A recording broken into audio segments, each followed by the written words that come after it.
Hi friends, ಎಲ್ಲರಿಗೂ ನಮಸ್ಕಾರ. Gagan cooking ಚಾನಲ್ಗೆ ಸ್ವಾಗತ. ಹೊಸದಾಗಿ ನಮ್ಮ ಚಾನಲ್ ನೋಡ್ತಾ ಇದ್ದರೆ ಸಬ್ಸ್ಕ್ರೈಬ್ ಮಾಡ್ಕೊಳ್ಳಿ, ಹಾಗೆ ಪಕ್ಕದಲ್ಲಿರೋ ಬೆಲ್ಲೈಕನ್ ಕ್ಲಿಕ್ ಮಾಡಿ. ಬನ್ನಿ, ಇವತ್ತು ತುಂಬ ಟೇಸ್ಟಿಯಾದಂತಹ ಪಾಸ್ತಾ ಹೇಗೆ ಮಾಡೋದು ಅಂತ ತೋರಿಸ್ಕೊಡ್ತಾ ಇದ್ದೀನಿ. ಇದು ಲಂಚ್ ಬಾಕ್ಸಿಗೆ ಎಲ್ಲ ತುಂಬ ಚೆನ್ನಾಗಿರುತ್ತೆ.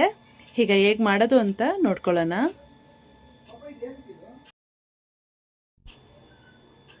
ನಾನಿಲ್ಲಿ ಅರ್ಧ kg ಆಗೋಷ್ಟು ಪಾಸ್ತಾನ ತಗೊಂಡಿದ್ದೀನಿ. ಇದಕ್ಕೆ ನಾವು ಮಸಾಲೆ ಏನೇನು ಬೇಕು ಅಂತ ರೆಡಿ ಮಾಡ್ಕೊಳ್ಳೋಣ. ಇಲ್ಲಿ ನಾನು ಟೊಮೊಟೊ ಸಾಸ್ನ ನಾನೇ ರೆಡಿ ಮಾಡ್ಕೊಳ್ತಾ ಇದ್ದೀನಿ. ಹಾಗೆ ಶುಂಠಿ ಬೆಳ್ಳುಳ್ಳಿ ಪೇಸ್ಟು ಅಷ್ಟೇ ನಾನೇ ರೆಡಿ ಮಾಡ್ಕೊಳ್ತಾ ಇದ್ದೀನಿ. ಈಗ ಹೇಗೆ ಮಾಡೋದು ಅಂತ ನೋಡ್ಕೊಳ್ಳೋಣ.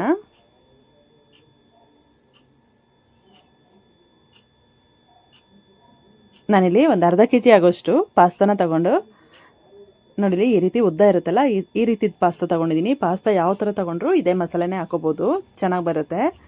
ಈಗ ನಾವು ಹೇಗೆ ಮಾಡೋದು ಅಂತ ನೋಡ್ಕೊಳ್ಳೋಣ. ನಾನು ಬಾಣಲೆ ಇಟ್ಕೊಂಡು ಫಸ್ಟು ನಾನು ಕುಕ್ಕರ್ಗೆ ನೀರು ಇಟ್ಕೊಳ್ತಾ ಇದ್ದೀನಿ. ಅದು ಕುಕ್ಕರ್ ನೀರು ಚೆನ್ನಾಗಿ ಕುದಿ ಬರಬೇಕು. ಕುದಿ ಬರೋ ತನಕ ನಾನಿಲ್ಲಿ ಬಾಣಲೆ ಇಟ್ಕೊಂಡು ಬಾಣಲೆಗೆ ಸ್ವಲ್ಪ ತುಪ್ಪ ಮತ್ತು ಎಣ್ಣೆನೂ ಹಾಕ್ಕೊಳ್ತಾ ಇದ್ದೀನಿ.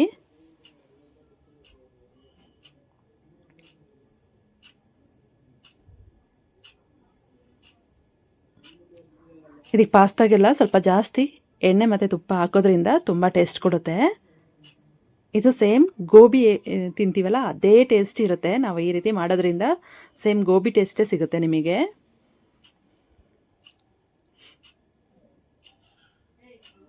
ಇದಕ್ಕೆ ನಾನಿಲ್ಲಿ ಸ್ವಲ್ಪ ಎಣ್ಣೆ ಹಾಕ್ಬಿಟ್ಟು, ಎಣ್ಣೆ ಕಾದಿದ ನಂತರ ಶುಂಠಿ ಬೆಳ್ಳುಳ್ಳಿ ಪೇಸ್ಟ್ನ ಫಸ್ಟ್ ಹಾಕ್ಕೊಳ್ತಾ ಇದ್ದೀನಿ. ಅದನ್ನು ಚೆನ್ನಾಗಿ ಫ್ರೈ ಮಾಡ್ಕೊಳ್ಬೇಕು. ಅದಕ್ಕೆ ನಾನು ಫಸ್ಟು ಶುಂಠಿ ಬೆಳ್ಳುಳ್ಳಿ ಪೇಸ್ಟ್ ಹಾಕ್ಕೊಳ್ತಾ ಇದ್ದೀನಿ. ಹಾಗೆ ಈರುಳ್ಳಿ ಒಂದೆರಡು, ಎಲೆಕೋಸು ಸ್ವಲ್ಪ ಸಣ್ಣಗೆ ಹೆಚ್ಕೊಂಡಿದ್ದೀನಿ, ಕ್ಯಾರೆಟು ಸಣ್ಣಗೆ ಹೆಚ್ಕೊಂಡಿರೋದು, ದಪ್ಪ ಮೆಣಸಿನ್ಕಾಯಿ ಒಂದು ಅರ್ಧ, ಹಸಿಮೆಣಸಿನ್ಕಾಯಿ ಸ್ವಲ್ಪ ತಗೊಂಡು ಸಣ್ಣಕ್ಕೆಲ್ಲ ಕಟ್ ಮಾಡ್ಕೊಂಡಿದ್ದೀನಿ. ಕಟ್ ಮಾಡಿಕೊಂಡು ಇದನ್ನು ಶುಂಠಿ ಬೆಳ್ಳುಳ್ಳಿ ಪೇಸ್ಟು ಫ್ರೈ ಆಗ್ತಿದ್ದಂಗೆ ಇದನ್ನು ಚೆನ್ನಾಗಿ ಫ್ರೈ ಆಗಬೇಕು. ತರಕಾರಿ ಎಲ್ಲ ಚೆನ್ನಾಗಿ ಫ್ರೈ ಮಾಡ್ಕೊಳ್ಬೇಕು.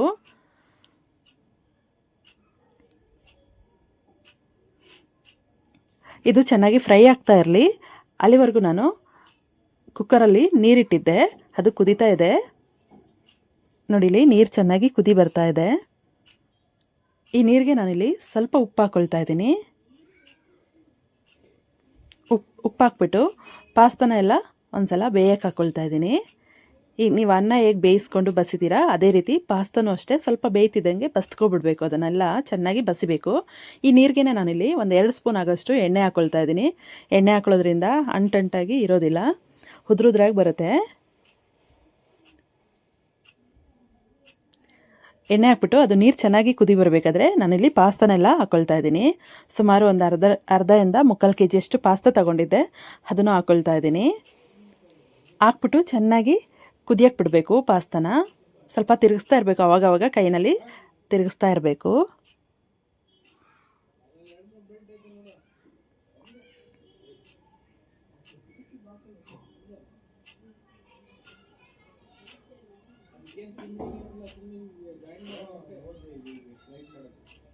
ಈಗ ನೋಡಿ ಇದು ಚೆನ್ನಾಗಿ ಕುದೀತಾ ಇರಲಿ. ಇದು ಬೇಯ್ತಾ ಇರೋ ಅಷ್ಟರಲ್ಲಿ ನಾವಿಲ್ಲಿ ತರಕಾರಿ ಎಲ್ಲ ಹಾಕಿದ್ವಲ್ಲ ಅದನ್ನು ಬೇಯಿಸ್ಕೊಳ್ತಾ ಇದ್ದೆ. ಇದಕ್ಕೆ ನಾನೇ ರೆಡಿ ಮಾಡಿರೋಂಥ ಟೊಮೊಟೊ ಸಾಸ್ ಹಾಕ್ಕೊಳ್ತಾ ಇದ್ದೀನಿ. ಟೊಮೊಟೊ ಸಾಸ್ಗೆ ಒಂದು 2 ಹುಳಿ ಟೊಮೊಟೊ ತೊಗೊಂಡಿದ್ದೀನಿ. ಹಾಗೆ ಸ್ವಲ್ಪ ಮೆಣಸು, ಸ್ವಲ್ಪ ಸಕ್ಕರೆ, ನಾನು ಇಷ್ಟನ್ನು ಹಾಕ್ಬಿಟ್ಟು ಚೆನ್ನಾಗಿ ನೈಸ್ ಮಾಡ್ಕೊಳ್ತಾ ಇದ್ದೀನಿ. ಟೊಮೊಟೊ ಸಾಸ್ ರೆಡಿ ಮಾಡ್ಕೊಳ್ತಾ ಇದ್ದೀನಿ. ಸ್ವಲ್ಪ ಉಪ್ಪನ್ನು ಹಾಕೋಬೇಕು ಟೊಮೊಟೊ ಸಾಸ್ಗೆ. ಹಾಕ್ಕೊಂಡು ಅದನ್ನು ಚೆನ್ನಾಗಿ ಫ್ರೈ ಮಾಡ್ಕೊಳ್ಬೇಕು. ಚೆನ್ನಾಗಿ ಫ್ರೈ ಆಗಬೇಕು.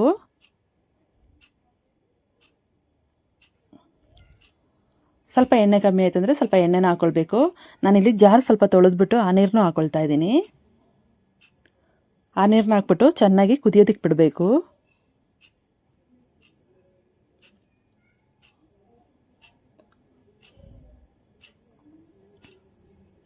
ಈಗ ನಾನಿಲ್ಲಿ ಪಾಸ್ತಾ ಮಸಾಲ ಪ್ಯಾಕೆಟ್ ಇದೆಯಲ್ಲ ಅದೊಂದು ತಗೊಂಡು ಹಾಕ್ಕೊಳ್ತಾ ಇದ್ದೀನಿ. ಒಂದು ಈ ಅಂಗಡಿಗಳಲ್ಲೆಲ್ಲ ಸಿಗುತ್ತೆ, ಇದು ಪಾಸ್ತಾ ಮಸಾಲ ಪ್ಯಾಕೆಟು ಕೇಳಿದರೆ ಸಿಗುತ್ತೆ. ನಾನು ಅದನ್ನು 2 ಹಾಕ್ಕೊಳ್ತಾ ಇದ್ದೀನಿ, ಚಿಕ್ಕ ಚಿಕ್ಕದು 2 ಪ್ಯಾಕೆಟನ್ನು ಹಾಕ್ಕೊಳ್ತಾ ಇದ್ದೀನಿ.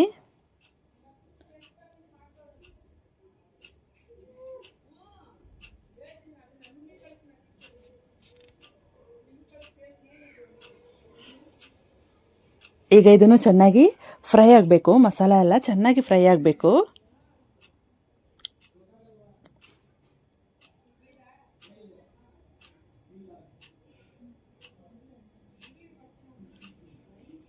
ಇದು ಚೆನ್ನಾಗಿ ಕುದಿ ಬರ್ತಾ ಇರಲಿ, ಸ್ವಲ್ಪ ಎಣ್ಣೆ ಮೇಲೆ ತೇಲ್ಬೇಕು, ಅಲ್ಲಿವರೆಗೂ ಕುದಿ ಬರಬೇಕು. ಇದು ಕುದೀತಿದ್ದಂಗೆ ನಾನಿಲ್ಲಿ ಪಾಸ್ತಾನ ಬಸ್ಬಿಟ್ಟು ಸೋರ ಪಾತ್ರೆಗೆ ಹಾಕ್ಕೊಳ್ತಾ ಇದ್ದೀನಿ.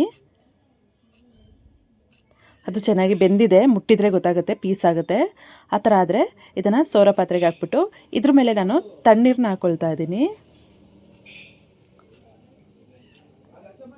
ತಣ್ಣೀರು ಹಾಕೊಳ್ಳೋದ್ರಿಂದ ಪಾಸ್ತಾ ಬಿಡಿ ಬಿಡಿಯಾಗಿ ಬರುತ್ತೆ, ಒಂದಕ್ಕೊಂದು ಅಂಟು ಬರೋದಿಲ್ಲ.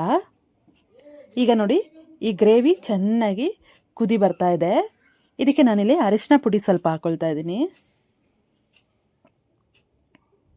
ಹಾಗೆ ಹಚ್ಕಾರದ ಪುಡಿ ಒಂದು ಅರ್ಧ ಟೀ ಸ್ಪೂನ್ ಅಷ್ಟು ಹಾಕ್ಕೊಳ್ತಾ ಇದ್ದೀನಿ.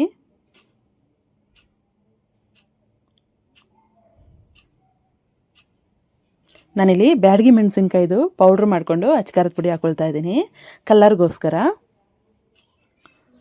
ಇದು ಚೆನ್ನಾಗಿ ಗ್ರೇವಿ ಎಲ್ಲ ಫ್ರೈ ಆಗಿದ್ಮೇಲಿಂದ ಲಾಸ್ಟ್ನಲ್ಲಿ ನಾವು ಪಾಸ್ತಾನೆಲ್ಲ ಹಾಕ್ಬಿಟ್ಟು ಚೆನ್ನಾಗಿ 1-2 ನಿಮಿಷ ಹಾಗೆ ಚೆನ್ನಾಗಿ ಫ್ರೈ ಮಾಡ್ಕೊಳ್ಬೇಕು. ಪಾಸ್ತಾನ ಹಾಕ್ಕೊಂಡು ಚೆನ್ನಾಗಿ ಫ್ರೈ ಮಾಡ್ಕೊಳ್ಬೇಕು. 2 ನಿಮಿಷ ಆದಮೇಲಿಂದ ಪಾಸ್ತಾ ರೆಡಿ ಆಗುತ್ತೆ. ಈಗ ನೋಡಿ ಫ್ರೆಂಡ್ಸ್, ರುಚಿಯಾಗಿರುವ ಸೇಮ್ ಗೋಬಿ ಅಷ್ಟೇ ಟೇಸ್ಟ್ ಬರುತ್ತೆ ಇದು, ಈ ರೀತಿ ಮಾಡ್ಕೊಳ್ಳೋದ್ರಿಂದ. ಈಗ ಪಾಸ್ತಾ ರೆಡಿಯಾಗಿದೆ, ತುಂಬ ಟೇಸ್ಟಿಯಾಗಿರುತ್ತೆ. ಇದು ಸಂಜೆ ಟೈಮು ಸ್ನ್ಯಾಕ್ಸ್ ಆಗಿ ತಿನ್ಬೋದು, ಹಾಗೆ ಮಕ್ಕಳಿಗೆಲ್ಲ ಲಂಚ್ ಬಾಕ್ಸ್ಗೂ ಹಾಕ್ಬೋದು, ತುಂಬ ಟೇಸ್ಟಾಗಿರುತ್ತೆ.